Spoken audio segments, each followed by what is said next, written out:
सुना तो आपने ये होगा कि सब्र का फल मीठा होता है। और सुना आपने ये भी होगा कि करत करत अभ्यास कर जनमत होत सुजान। अब समझने वाली बात यह है कि इसको कौन केवल सुनता है और कौन चरितार्थ करता है। राजनीति में इन दोनों कहावतों को सबसे बढ़िया तरीके से चरितार्थ अगर किसी ने किया है तो वो है सचिन पायलट। इस कंटेंट के थंबनेल पर आपने देखा होगा कि सचिन पायलट को अब पीएम बनने से कोई नहीं रोक सकता। देखिए, सबसे बड़ी बात यह होती है कि धैर्य रखकर आगे चलना एक बहुत जबरदस्त स्टेप है जो सचिन पायलट ने अपनी राजनीति में लिया है। कांग्रेस को लगातार गिरता देख ज्योतिरादित्य सिंधिया, आरपीएन सिंह, जतिन प्रसाद सबने कांग्रेस छोड़ दी,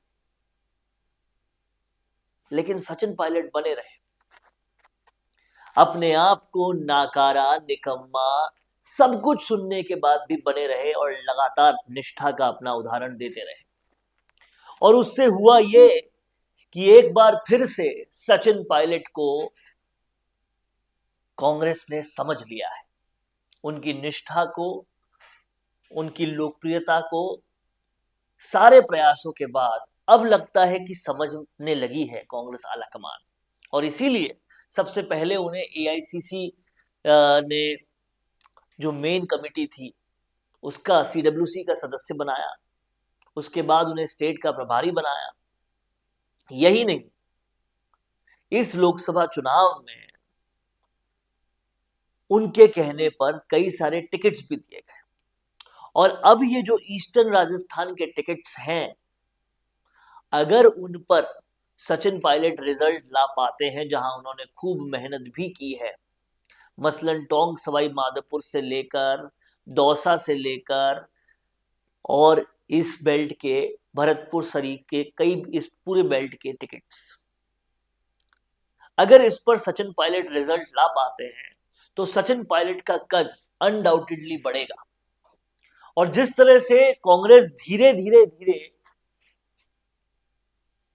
उन्हें चीजें समझ में आने लगी है, अगर ये भी समझ में आ गया कि हमें अपना face, prime ministerial face change करना पड़ेगा, उसकी बिना हमें वापस वो बढ़त नहीं मिल सकती। ये पहली बार है जब कांग्रेस मात्र 200 सीटों पर लड़ रही है, बहुत ही कम सीटों पर लड़ रही है। देश की सबसे पुरानी पार्टी के लिए ये बहुत ही शर्मनाक बात है। लेकिन जब कांग्रेस की ये समझ में आने लगी है और आने वाले वक्त में और ज्यादा आएगी, तब कांग्रेस के पास ज्यादा लोग नहीं बचे होंगे।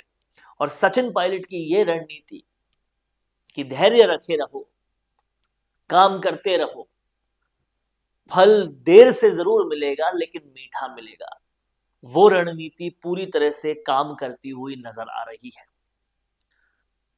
बिना कुछ बोले सचिन पायलट का काम बोल रहा है और उनकी लोकप्रियता अभी भी परवान पर है। आज के वक्त में भी अगर कांग्रेस के तमाम सारे लोग जो कांग्रेस में बचे हैं, उन लोगों में से सबसे ज्यादा लोकप्रियता किसकी है इसको भांपा जाए, आंका जाए, तो सचिन पायलट आज भी सबसे ऊपर आते हैं।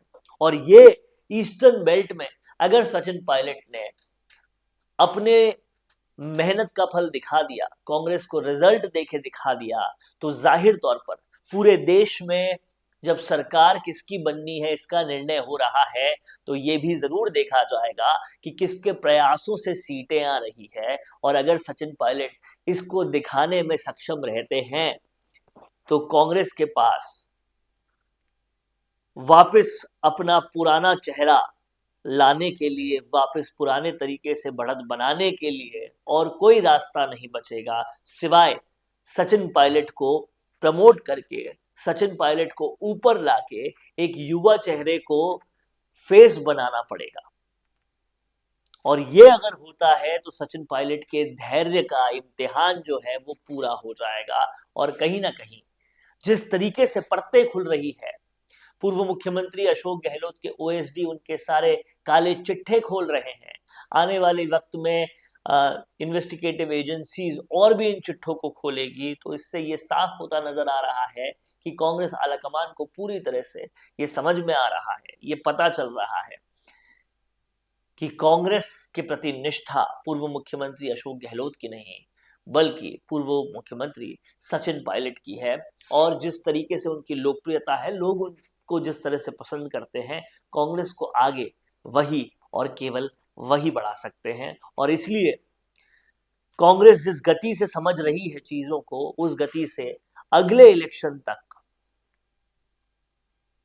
बहुत सारा फिल्ट्रेशन प्रोसेस कंप्लीट हो जाएगा और तब कांग्रेस के पास और कोई चारा नहीं बचेगा बजाय सचिन पायलट को ऊपर लाकर फेस बनाने की।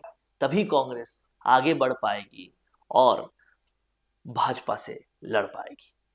कैसा लगा दोस्तों आपको ये वीडियो? अगर अच्छा लगा है और इस बात में अगर आपको दम लगा है तो कमेंट बॉक्स में जरूर लिखिए। अगर आप इस बात से इत्तेफाक नहीं भी रखते तो भी कमेंट करके बताइए। आप सबके कमेंट्स हम लगातार पढ़ते हैं और उन्हीं के हिसाब से आने वाला कंटेंट भी तय करते हैं। देखते रहिए राजस्थान संवाद। नमस्कार। कोरोना सोल्टेक क्वालिटी, डेडिकेशन और कस्टमर सेटिस्फेक्शन को प्रायोरिटी पर रखते हुए हर इंडस्ट्री की इलेक्ट्रिसिटी में कॉस्ट सेविंग कराने और उन्हें रिन्यूएबल एनर्जी की ताकत देने के लिए लगातार काम कर रहा है। क्योंकि कोरोना सोल्टेक में हमारा मानना है कि देश के रिसोर्सेज को सस्टेनेबल बनाने के लिए जरूरी है कि हम सबका उसमें बड़ा कंट्रीब्यूशन हो। इसीलिए सोलर प्रोजेक्ट्स की टाइमली डिलीवरी करते हुए एक पार्टनर की तरह आपकी इंडस्ट्री को हम अपडेट करते हैं और हमेशा आपकी सर्विस के लिए तत्पर रहते हुए सोलर एनर्जी का पूरा पोटेंशियल आपको मिले, इसी दिशा में काम करते हैं।